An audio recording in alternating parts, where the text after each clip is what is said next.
también es el alma. Cuidarse con ciencia, con ritmo y con calma. Es un viaje hacia el bienestar. Con Vitinsilva vas a empezar. Con Vitinsilva e inspiración. Bien, ahora vamos continuando con Saludablemente. Así pasó el doctor Matías Álvarez, que es de Monteros. Y ahora vamos a tener una entrevista con el doctor Alfredo Melique, que es otorrinolaringólogo, o sea, garganta, nariz y oídos, y que has tenido la gentileza de compartir con Saludablemente todo su conocimiento. En este momento lo que estamos viendo muchísimo es la patología generada por lo que sería la contaminación ambiental. Es decir, contaminación primero por la tierra, porque hay una enorme cantidad de polvillo que se genera y que está en suspensión en el ambiente, y que coincide con la época seca, que es la que estamos atravesando en este momento. Entonces esa tierra genera micro y macro partículas en suspensión en el ambiente que van generando una congestión nasal. Esa congestión nasal hace que la nariz, que es un filtro natural que tenemos todos los humanos, pierda su capacidad normal de purificación, su capacidad de entibiamiento de aire y por sobre todo su capacidad de adaptar el cuerpo humano a este fenómeno de contaminación. Eso hace que se genere una congestión nasal que primero empieza con una nariz cerrada, posteriormente eso genera en el paciente una sequedad nasal, y esa sequedad nasal con una nariz cerrada empiezan a generar las condiciones ideales para que el paciente gradualmente vaya generando una patología infecciosa que sería la rinosinusitis, y llegada ya esa situación empiezan un poco los problemas a aumentar. Entonces esta congestión nasal genera una patología que sería una rinosinusitis, y esa rinosinusitis empieza a generar un mecanismo mucopurulento dentro de la nariz que posteriormente empieza a hacer que el paciente empiece a deglutir moco por la fosa posterior, y ese moco empieza a bajar hacia la vía respiratoria baja, generando patologías de tipo faringias, como ser faringitis agudas o bien laringitis con difonía, todo ese tipo de cosas, y muchas veces bronquitis, porque el paciente tiene bloqueado el filtro nasal, que es, como había dicho, la función esencial que tiene la nariz. Ahora, ¿estos procesos son frecuentes? Sí, son muy frecuentes. Le diría que representan una altísima incidencia dentro de la consulta diaria. ¿Cuál sería la población etaria que generalmente afecta? Toda. No hay niños ni adultos en la cual tenga prevalencia. ¿Por qué? Porque el ambiente está seco, las partículas están en suspensión, y tampoco podemos olvidar que nosotros tenemos la industria azucarera como elemento muy importante en nuestra región, y eso, a través de los filtros y los elementos que se están utilizando, generan que también haya partículas pequeñas en suspensión.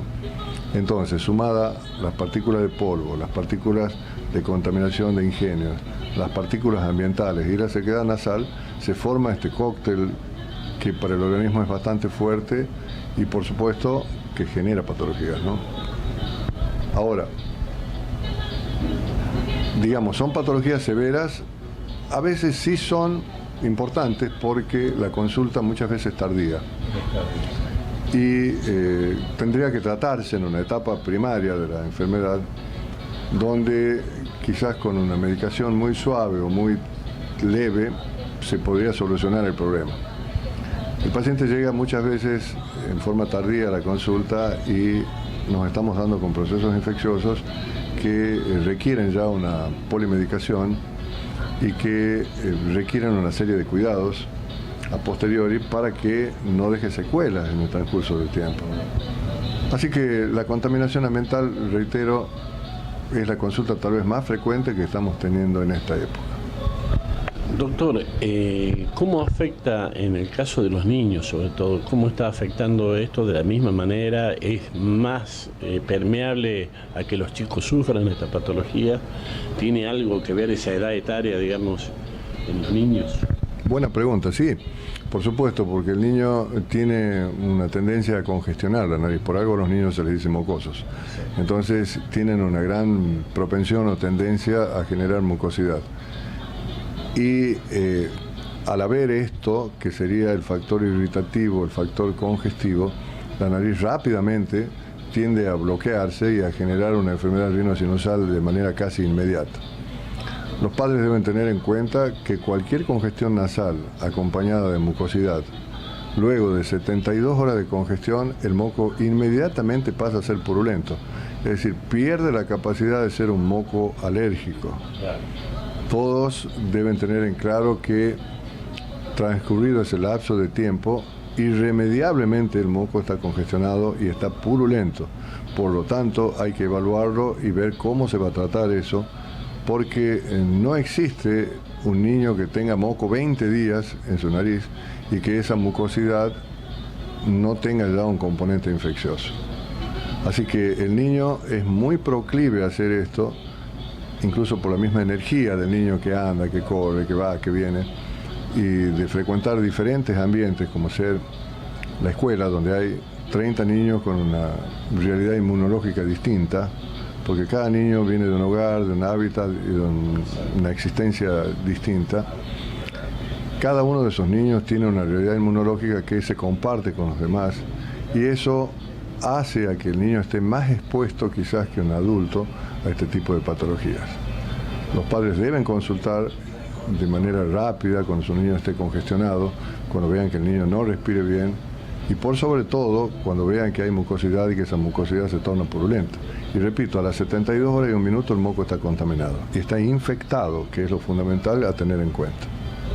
Bueno, esto es una muy buena información porque la verdad acabamos de entender, nos sorprende porque a veces hay cosas que uno las toma como algo natural y sin embargo, bueno, tiene su cuestión científica, su cuestión médica que no se conoce, porque la verdad el moco a veces uno no tiene la más mínima idea que en 72 horas ya se convierte en algo infeccioso, ¿no? Sí, irremediablemente pasa eso, porque son cavidades cerradas. Los senos paranasales, que son los lugares donde se produce el moco, son cavidades cerradas. Entonces, al ser cavidades cerradas, transcurrido un determinado periodo de tiempo, esa cavidad obviamente empieza a generar un factor infeccioso y los gérmenes que muchas veces están en el conducto o en las cavidades sin generar infección, transcurrido ese tiempo se infectan y causan la patología rinosinusal, que hay que tratarla, por supuesto, porque a partir de ahí vienen muchas complicaciones en los chicos. En el caso de, por ejemplo, esto también sirve como una cuestión preventiva y sobre todo porque a veces uno estornuda y no sabe a dónde llegan esos estornudos, ¿no? Es algo porque se difunde por la saliva, todo eso, ¿no? Bueno, el estornudo es todo un tema, ¿no? Es algo que hay que tener muy en claro y muy en cuenta. El estornudo es una cosa espontánea, no planificada, que genera una gran expulsión de contenido de las vías aéreas y que hay que tener muy en claro que el niño debe ser educado para estornudar bien. Debe taparse la boca, fundamentalmente, para no producir la dispersión de gérmenes en el ambiente, porque todos los gérmenes que ese niño tiene son contaminantes y muchos de esos gérmenes son infecciosos. Entonces, ¿por qué exponer innecesariamente al resto de las personas que están con él a que sufran una infección que de hecho el niño ya la está portando? Entonces, fundamentalmente, taparse la boca, ya sea con la mano, con el codo o con algún otro elemento, y por sobre todo ponerse y estornudar por los costados, no estornudar de frente en relación a un interlocutor o a otra persona que está con nosotros. Hay que tener claro eso y que hay que estornudar con la boca abierta, porque de pronto una persona estornuda con la boca cerrada y el aire que sale de la nariz sale aproximadamente a 120 kilómetros por hora y la nariz no tiene ninguna capacidad de soportar una agresión tan violenta como la que genera un estornudo con boca cerrada. Entonces es una condición esencial abrir la boca y estornudar por la boca y que se produzca la expulsión de aire para que se saque lo que realmente está molestando, pero sin causar daño a los demás y por sobre todo sin que el paciente se cause daño. Por otro lado, nosotros manejamos una patología muy frecuente que se llama rinitis alérgica, que en esta época del año, como habíamos iniciado la charla, que no quería dar un nombre técnico, pero ahora lo doy, entonces la rinitis alérgica es muy frecuente. ¿Cuáles son los síntomas de la rinitis alérgica? En primer lugar, es un niño que presenta congestión nasal en báscula, es decir, ¿qué significa? Que se tapa un orificio nasal, se destapa el otro, se tapa ese otro, se destapa el anterior, por lo tanto eso se llama obstrucción nasal en báscula. Produce la hidrorinorrea, que sería la presencia de agua, y genera estornudos en salva, que pueden empezar a veces en poca cantidad o en algunos casos hacerse un poco más frecuentes y reiterativos. La rinitis alérgica debe ser tratada porque, como había explicado anteriormente, en 72 horas esa patología se contamina y se dispara lo que se llama rinosinusitis, que sería el componente infeccioso disparado por una rinitis alérgica que no ha sido tratada. En esencia, todo niño que presenta sintomatología de algo debe recibir una consulta y debe recibir una atención médica para evitar de que las patologías se vayan contaminando. Y vuelvo a repetir algo que lo veo frecuentemente: taparse la boca, estornudar con la boca abierta y estornudar para los costados, ¿no? Lo mismo pasa con la tos. Si el paciente tose, se tiene que tapar la boca, apuntar a los costados. Y bueno, creo que son normas básicas que quizás de educación que hay que tenerlas muy en claro y no descuidarlas, ¿no? Y a los educadores también transmitir ese mensaje, porque los niños deben ser formados y deben ser educados. Doctor, la verdad, el estornudo es todo un tema, aparentemente, ¿no? Ahora, le hago una pregunta. He visto muchas personas que estornudan, como usted dice, con la boca cerrada, o sea, con la boca y a veces hasta no le sale el estornudo. Si eso va a 120 kilómetros por hora, ¿qué consecuencias puede traer? Muchas, por supuesto que muchas, porque en primer lugar la irritación nasal que eso congestiona, que eso causa. El aire sale a muy alta velocidad, muchos pacientes sangran luego de unas cuantas estornudadas, más en esta época seca, donde se arrastra la secreción seca que la nariz tiene, el moco seco que la nariz tiene, y puede generar algún tipo de sangrado. Y por otro lado, la nariz está comunicada con los oídos a través de una válvula que se llama trompa de Eustaquio. Entonces esa trompa, al recibir tamaña agresión por un aire a tanta velocidad, puede sufrir una dilatación brusca y causar una alteración en la trompa de Eustaquio y dar un proceso de obstrucción de oído que se llama obstrucción tubaria precisamente, o bien puede generar hasta un estado infeccioso del oído por una maniobra mal hecha, ¿no? Así que hay que darle bolilla a esas cosas porque tienen su importancia, ¿no? Son pequeños detalles, pero como usted dice, es muy importante la educación, ¿no? Y sobre todo la prevención, porque es necesario conocer y saber todo esto. Bueno, doctor, en estos meses ya de época estival, me imagino que también protección hasta cierto punto, porque es conveniente sacarla también en algún momento. Buena pregunta, ¿no? La cera está puesta por algo en el oído, Dios por algo la ha puesto en el oído. La cera tiene dos funciones, que es una función bacteriostática, o sea que evita el crecimiento de bacterias, y micostática, evita el crecimiento de hongos. Por supuesto que eso debe ser en una cantidad moderada. Cuando se llega a la formación de un tapón de cera, que es un exceso oclusivo del conducto auditivo externo por mucha cera, eso genera ya una dificultad. ¿Por qué? Porque, en primer lugar, si el tapón es muy grande y se hidrata o se moja frente a una ducha o una pileta, eso se expande, es como un corcho que se hincha y puede irritar el conducto. Y por otro lado da hipoacusia, ¿no? Que es bastante molesta. Y todo paciente que tiene un oído tapado expresa siempre que es muy molesto. Y creo que es molesto, así que por lo tanto hay que controlarlo al conducto, limpiarlo, pero siempre dejando un mínimo de cera para que eso nos proteja. Y tengamos en claro que por algo está puesta y por otro lado que la producción de cera es individual. Hay pacientes que vienen a limpieza de oído cada 5 años y hay otros que vienen cada 30 o 60 días. En realidad eso se produce por unas glándulas que se llaman cerumínicas dentro del conducto, que producen cera, y eso es individual. Cada persona produce su cera. Así que controlar que no se produzca el tapón, limpiarlo, mantenerlo más o menos limpio, y con eso sería suficiente, ¿no? Ahora, doctor, estuvimos fuera de cámara hablando sobre el tema del cáncer, ¿no? Cuéntame un poquito sobre eso. El cáncer de laringe, que es creo más o menos lo que te interesaba, el cáncer de laringe se habla en principio que es un cáncer casi exclusivamente del hombre.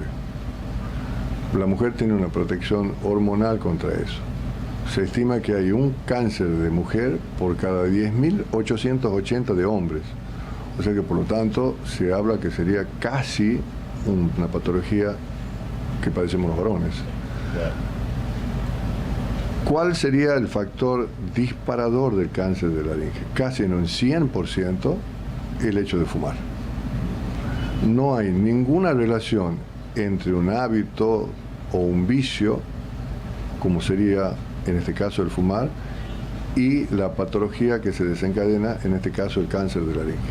Es la relación más directa que hay, mayor que en el cáncer del pulmón. Así que por lo tanto, un fumador de 20 cigarrillos por día tiene que tener claro que tiene 15.000 veces aumentado el riesgo de tener cáncer de laringe, y de ahí para arriba. Entonces, por lo tanto, el cigarrillo es un elemento que en nuestra especialidad es un elemento bastante importante, un elemento disparador de una patología severa, y que cuando le preguntamos al paciente, ¿usted fuma? Sí, ese paciente me dice, sí, fumo 40 cigarrillos por día. Bueno, de pronto un paciente que fuma 40 cigarrillos por día, con los estudios que hacemos que se llaman fibroendoscopías, no lo dejamos en paz al paciente hasta no ver bien que sus cuerdas vocales estén impecables. Ahora, ¿cuáles serían los síntomas del cáncer de laringe? Porque eso es algo que todas las personas tienen que tener en claro, la disfonía. O sea, todo paciente que tiene una alteración fonatoria que sea perceptible para los demás, está haciendo esto que nosotros llamamos disfonía. Fonía es fonar, disfonía es distinto. O sea, un mecanismo distinto de fonación. Cuando eso se ha producido, algo está pasando. O sea, no cambiamos la voz de manera gratuita. Siempre la disfonía está presente. Ahora, puede haber algún caso que el paciente tenga un cáncer de laringe y no estar disfónico. Podría ser tal vez en un caso que se llama supraglóticos, que dan dificultad deglutoria, pero no son los más frecuentes y es muy raro, y en poco tiempo más también terminan con disfonía. O sea que siempre observar la disfonía y tener en claro que todo paciente disfónico debe ser evaluado. Y si el paciente es disfónico y fumador, debe ser múltiplemente evaluado para determinar qué es lo que está pasando. Tengamos claro que el cáncer de laringe es una patología grave y que si el paciente no es diagnosticado en etapa temprana, creo que en un lapso de 1 a 4 años mueren el 100% de los pacientes, ¿no? Así que hay que tener muy claro, porque las consultas tardías son las peores. Entonces, si es un cáncer que está localizado en la cuerda vocal, que de pronto lo podemos precisar, entonces uno que hace, toma una biopsia, se manda a estudiar, y ese paciente puede resolverlo fácilmente el problema con una cirugía que no es para nada agresiva y que es resolutiva y que requiere controles de por vida posteriormente, pero que no es lo mismo que un paciente que viene con una disfonía, con una lesión importante en la cuerda, con ganglios tomados en el cuello, con una estructura que se llama seno piriforme tomado, y con todos esos casos, entonces el pronóstico es malísimo. Así que es una patología que se debe diagnosticar rápidamente y rápidamente hacer lo que corresponde para garantizar que el paciente pueda tener una buena vida, ¿no? Porque reitero, de lo contrario es malo, ¿eh? Doctor, disculpe, y por ejemplo, ¿hay alguna determinada edad en estos casos o cualquier persona puede sufrir el cáncer? En general se da en el paciente adulto, ¿no? En general se da en el paciente adulto. Es muy raro que se pueda dar de otra forma, porque el hábito de fumar siempre tiene que estar presente. Ahora, hay pacientes que trabajan con elementos contaminantes. A veces, yo he visto una vez 2 pacientes con cáncer de laringe que eran soldadores de tubos grandísimos y que trabajaban dentro. Entonces esos soldadores recibían estímulos muy fuertes que también afectaban y que siempre habían estado tratados por una lesión de pulmón, pero estaban difónicos. Entonces al hacerle una endoscopía tenían un cáncer de laringe y bueno, salía de la media del cigarrillo, pero también había un elemento tóxico bastante fuerte, ¿no? Así que siempre en general estamos hablando de un paciente adulto, que es el fumador, y la prevalencia aumenta después de los 40 años, por supuesto, ¿no? Entonces, estimado doctor, me queda nada más que agradecerle muchísimo su tiempo, la verdad, porque estamos ocupando su tiempo, mucha información que uno la tiene que bueno, evaluar, porque la verdad hay cosas que nos hemos enterado recién, pero fundamentalmente le quiero agradecer primero por su tiempo y bueno, me gustaría qué consejos les dejaría a los pacientes, digamos, que están sufriendo algún tipo de afección, que a veces parece una cosa muy simple y no es tan simple. Fundamentalmente una consulta rápida, una consulta precoz. Toda patología tratada inicialmente en general tiene una rápida solución. Por otro lado, eviten la automedicación. Es espantosa la forma en que la gente se automedica y de pronto los pacientes concurren al consultorio habiendo tomado que acitromicina, que amoxicilina clavulánico, que esto y que aquello. Son pacientes problemas.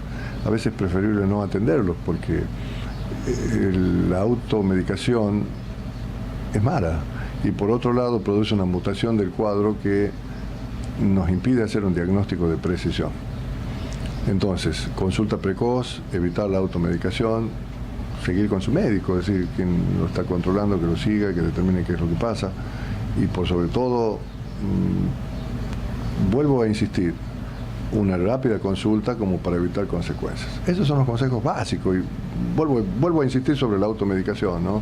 Tengo muchos amigos que son dueños de farmacia, pero un empleado que hace 5 días ha entrado a trabajar en la farmacia, de pronto es otorrinolaringólogo, es ginecólogo, gastroenterólogo y hay que tener en cuenta que la capacitación profesional lleva muchos años y a quien ese empleado está medicando es un ser humano y todo ser humano merece respeto y el respeto pasa por no invadirlo con medicamentos que no tiene idea para qué son y por sobre todo no conoce los efectos secundarios de eso. Saludablemente tu nuevo lugar, donde vivir bien es lo natural, no solo el cuerpo, también es el alma. Bueno, así pasó el doctor Alfredo Melique, a quien también desde Saludablemente le agradecemos mucho su tiempo, que haya compartido con nosotros todo lo que sabe y fundamentalmente, les dije, muy interesante y uno se entera de cosas que por supuesto no sabe, la verdad, y son cosas tan simples y sencillas como el estornudo y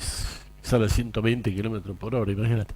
Bueno, quienes habla, Vitín Silva, se despide de ustedes. Muchísimas gracias por todo. Hemos tratado, y no se olviden de esto, no puede haber felicidad si no hay salud. Cuida tu salud, que es lo más importante, más que el dinero, que los autos, que las casas, que lo que sea. Cuida tu salud. Y bueno, no te olvides.